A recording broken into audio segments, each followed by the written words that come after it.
నెల్లూరు జిల్లా జల్దంకి మండలం గట్టుపల్లి గ్రామ ఎస్సీలు మాకు అప్పట్లో 2009లో 145 మందికి పట్టాలు ఇచ్చి ఉన్నారు. ఆ పట్టాలు అప్పటి నుంచి మేము సాగు చేసుకుంటున్న కొన్ని సందర్భాల్లో వీళ్ళు పదే మమ్మల్ని అటకాయిస్తూ మమ్మల్ని ఇబ్బందులు పెడుతూ ఉన్నారు. కానీ అన్ని కోర్టు పరిష్కారం అయిన తర్వాతే వచ్చిన తర్వాత మేము చేసుకోవాలని మేము అనుకున్నాము. కానీ మాకు ఇప్పటికే దగ్గర 16-17 సంవత్సరాలు అయిపోయింది. కాబట్టి ఇంకా కూడా ఉంటే ఉన్న ఖాళీగా ఉన్నటువంటి భూమిని కూడా వాళ్ళు ఆక్రమణ చేసుకునే పరిస్థితులకు వస్తుంది. కాబట్టి మేమందరం ఇప్పటికైనా కళ్ళు తెరుచుకొని మా భూములు మేము చేసుకునే దానికి మేము సిద్ధపడి ముందుకు వచ్చి మేము సాగు చేసుకుంటున్నాము. ఎంఆర్ఓ దగ్గర నుంచి ఆర్ఐలు, విఆర్ఓలు అందరూ ఇచ్చిన ప్రొసీడింగ్స్ ప్రతి కాపీ మా దగ్గర ఉన్నాయి. మేము దీనికి ఓపెన్ డిబేట్ కైనా ఛాలెంజ్ చేస్తూ మేమందరం రెడీగా ఉన్నాము.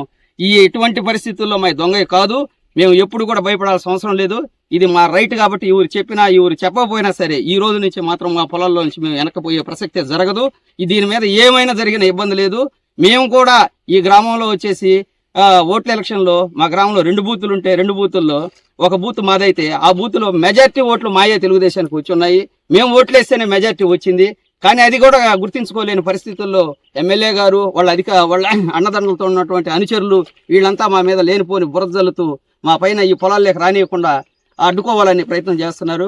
కాబట్టి దీనిపైన పై అధికారులైనా ఇప్పటికైనా నిర్ణయం తీసుకొని పేదలకు ఇచ్చినటువంటి భూముల్ని, ఆక్రమణలో ఉన్నటువంటి భూముల్ని ఇప్పించేసి ఈ ఖాళీగా ఉన్నటువంటి భూముల్ని మాకు ఎటువంటి ఇబ్బంది లేకుండా చేస్తూ తర్వాత కోర్టులో ఉన్నటువంటి భూములకు కూడా పిటిషన్లు వేసి వాటిలో గెలిపించే విధంగా మాకు సహకరిస్తారని మా అందరి తరఫున మేము వేడుకుంటున్నాం.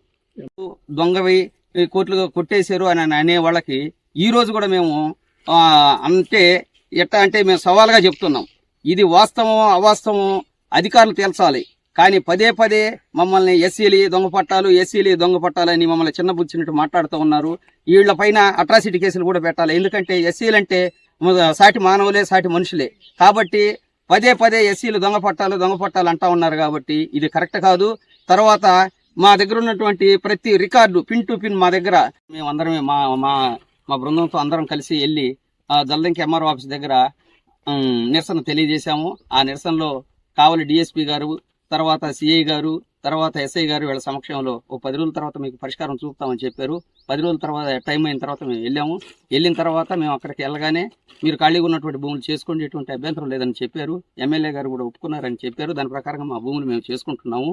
ఈ రోజు అందుకోసంగా ఇక్కడికి అందరం వచ్చి మేము తారతమ్యం లేకుండా 145 మంది సభ్యులమే వచ్చి దీన్ని బాగు చేసుకుంటూ ఉండడం జరుగుతూ ఉంది. తర్వాత బైఫర్కేషన్ అయింది. బైఫర్కేషన్ అయినాక ఉదయగిరి కాన్స్టిట్యున్సీలకు మారిన తర్వాత అప్పుడు ఎమ్మెల్యే గారు కూడా మాకు అసైన్మెంట్ కమిటీ అప్రూవల్ ఇచ్చి సంతకాలు అన్ని చేసి ఉన్నారు.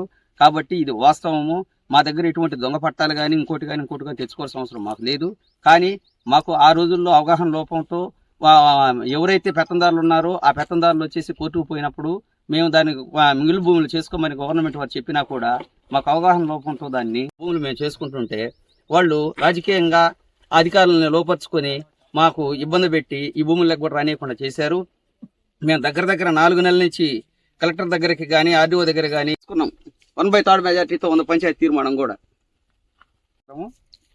మా గ్రామంలో ఉన్నటువంటి ప్రభుత్వ భూములు 2009 ఆగస్టు 15న అప్పుడు జిల్లా కలెక్టర్ కె రామ్గోపాల్ గారికి మేము తెలియజేసుకోగా ఆయన గారు ఇక్కడ భూములపై సర్వే చేయించి ఈ సమగ్ర నివేదిక తెప్పించుకొని వాస్తవంగా ప్రభుత్వ భూములు ఉన్నాయి కాబట్టి వీళ్ళకి అసైన్ చేయండి అని చెప్పి ఎమ్మెల్యే గారు అప్రూవల్ తీసుకోమని చెప్పి దాని ప్రకారంగా మాకు భూ పంపిణీ పట్టాలు జరిగితే బైఫర్కేషన్కి ముందు అప్పటి కావలి మాది ఆ కావలి నియోజకవర్గంలో మేమున్నాం. ఆ నియోజకవర్గంలో ఉన్నటువంటి ఎమ్మెల్యే గారు మాగుంట పార్వతమ్మ గారు జలదంకి మండలం గట్టుపల్లి గ్రామంలో దళితులు గత 29 సంవత్సరాలుగా తమకు హక్కుగా అధికారులు ప్రభుత్వం ఇచ్చిన భూమి కొరకు నిరంతరం గ్రామంలోని అగ్రకులస్తులైన పెత్తందారులతో చావు బతుకుల మధ్య పోరాటం చేస్తున్నామని తెలిపారు.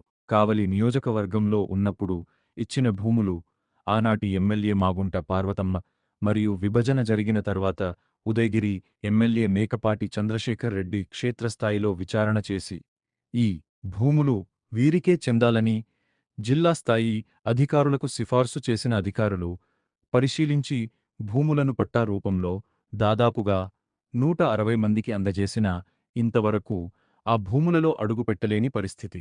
ఇచ్చిన ఎకరా భూమిలో అడుగుపెట్టలేని దళితులు అదే గ్రామంలో పదుల సంఖ్యలో ఎకరాలను ఆక్రమించుకుని దౌర్జన్యంగా అనుభవిస్తున్న అగ్రకులస్తులకు మాత్రం ఏ చట్టం అడ్డు రావడం లేదు. పైగా మీరు దళితులు మీ దగ్గర ఉండేవి దొంగ పట్టాలంటూ మమ్మల్ని మానసిక క్షోభకు గురి చేస్తున్నారని వారు వాపోయారు. భూములు సాగు చేయటానికి ప్రయత్నించినప్పుడల్లా పెత్తందారులు అడ్డుకుని ఇబ్బందులకు గురి చేస్తున్నారని తెలిపారు. పోలీసు శాఖ వారు గ్రామంలో ఎలాంటి ఘర్షణ సంఘటనలు జరగకుండా కట్టుదిట్టమైన భద్రత ఏర్పాట్లు చేశారు. 55 పంచుకోవడానికి ఏర్పాటు చేస్తున్నాం. క్లియర్గా ఉండేది ఇది అంత కోర్టులో ఉంది.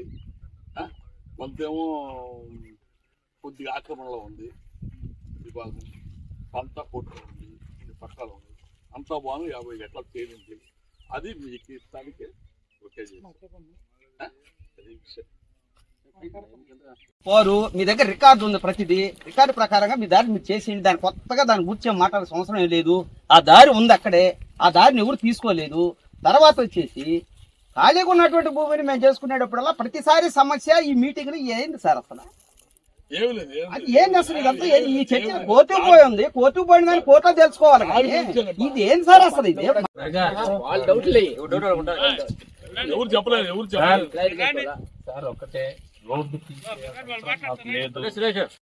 ప్రతిసారి మేము చేసుకునే దానికి మాత్రం వచ్చేసి అందరు గుమ్మి కొడతారు, దాన్ని ఆపుతారు, ఇది ఇది ఇది అని చెప్తా ఉంటారు. ఎంతవరకు సమంజసం ఇవన్నీ? ఏం సార్ ఇవన్నీ? ఏం ఆపలేదు, ఏమి లేదు, మీరు చేసుకుంటారు. కొద్దిగా ఓటు పట్టండి, ఏమి ఇబ్బంది లేదు, చేసుకుంటారు. గ్రామాల పెద్దలు కూడా అడిగారు సార్, ఆ రోడ్డు వదిలిపెట్టమని అడిగారు. రోడ్ అసలు అప్పుడే వదిలిపెడతాను. ప్లాన్ అప్రూవల్ సార్ అది. రైతులకి అందరికి ఉపయోగపడేది అది గ్రామానికి. ఆ రావులపాటికి ఇంకా ఆ రోడ్డు తీస్తే కటిపల్లికి వచ్చే రోడ్డు కూడా తీసేసేయాలి కట్ అయితే. దావు అట్లా ఉంటుంది, అది మాకు కూడా కావాలి కదా. సార్, దారిని తీసేయాల్సిన అవసరం మాకు లేదు. రెండు ఊర్లకు సంబంధించి మధ్య రహదారి అది. దాన్ని కూడా మేము దున్ని చేయాల్సినంత ఘాతకానికి లేము సార్. మేము వింటున్నారు కదా. ఆ ఉన్న ఖాళీ భూములేకి రావడానికే మేము సంసిద్ధంగా ఉన్నామే కానీ ఈ విధంగా ఇప్పుడు ఇట్లా తయారైంది. నేను అంటే నాకు ఎప్పుడు 40 years ముందు నేను చైల్డ్హుడ్ అప్పుడు, ఇప్పుడు పరిస్థితి మరి ఇట్లా ఉంది ఊరి పరిస్థితి. ఎక్కడ వరకు దారి అవైలబిలిటీ ఉందో ఏమండి మార్చేస్తామండి, ఎందుకంటే